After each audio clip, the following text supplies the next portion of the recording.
Je suis ravi de vous retrouver pour un nouveau Mercato financier, Mercato toujours diffusé en exclusivité sur les comptes LinkedIn et YouTube, des plus encore.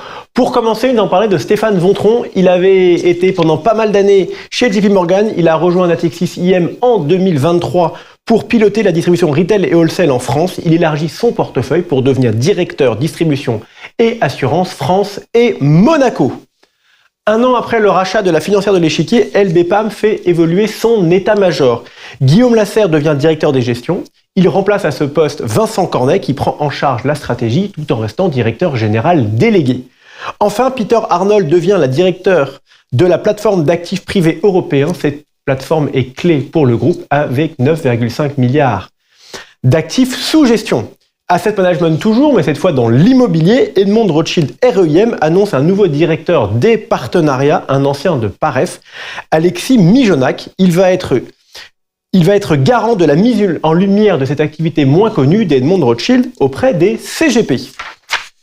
Chez Alta Profit, ça bouge aussi, ils viennent de fêter leurs 25 ans et ils changent de gouvernance. Stellan Cohen a annoncé sa démission de la présidence. Elle est remplacée par un duo. Hugo Bry prend la présidence tandis que Marc Penet devient directeur général. Leur mission, mettre en place un nouveau plan stratégique et de transformation.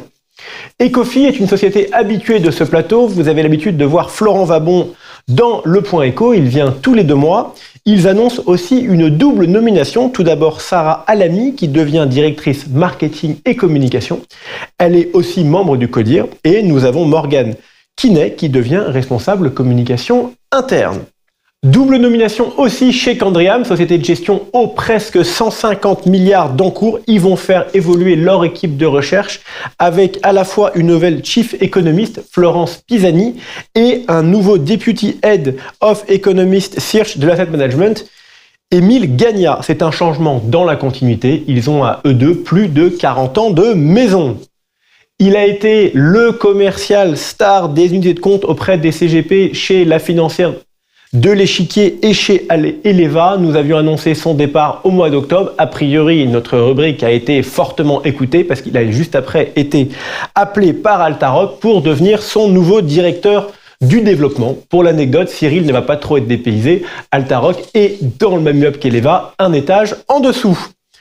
Metagram, lui, continue son maillage régional. Le groupe piloté par Vincent Corroyer renforce son pôle sud-ouest avec le rachat de Essigna Patrimoine. Regroupement toujours, Astoria se développe aussi. Ils ajoutent 220 millions à leurs encours avec le rachat d'un cabinet SPI Conseil créé par Patrick Jacques et Dominique Morino. Pour le groupe Premium, ce mois-ci, je n'ai pas de nouvelles acquisitions à vous annoncer, mais un remaniement. Pas un gouvernement gouvernemental, mais une nouvelle direction générale avec Jean-François Garin et Didier Zerbib comme directeurs généraux délégués et Marie Artaud de Witt comme directrice générale adjointe. Ces nominations, elles sont très importantes parce qu'elles marquent un tournant stratégique dans le groupe Premium pour continuer à renforcer son expertise dans les métiers, pour continuer à offrir des solutions innovantes et à accompagner la croissance de ces marques. On devrait donc prochainement annoncer de nouveaux rachats. Mouvement capitalistique toujours, Seven2 devient majoritaire chez Olifan avec plus de 2 milliards d'actifs conseillés. Cette opération valorise Olifan autour de 100 millions d'euros. Le management et les 80 collaborateurs ont aussi réinvesti pour montrer leur engagement. Ce nouvel actionnaire va leur permettre aussi d'augmenter leur croissance externe. Enfin, ça vient de tomber, Sony AM renforce son pôle d'action internationale avec le rachat d'une petite société de gestion, Pléiade Asset Management. On avait annoncé il y a 1 an le rapprochement de Sony avec SPPI Finance. Ils peuvent désormais ajouter 180 millions d'euros d'actifs en plus et ils pourront grâce à ça apporter leur forte notoriété à Pléiade Asset Management et donc aider cette société de gestion à se développer.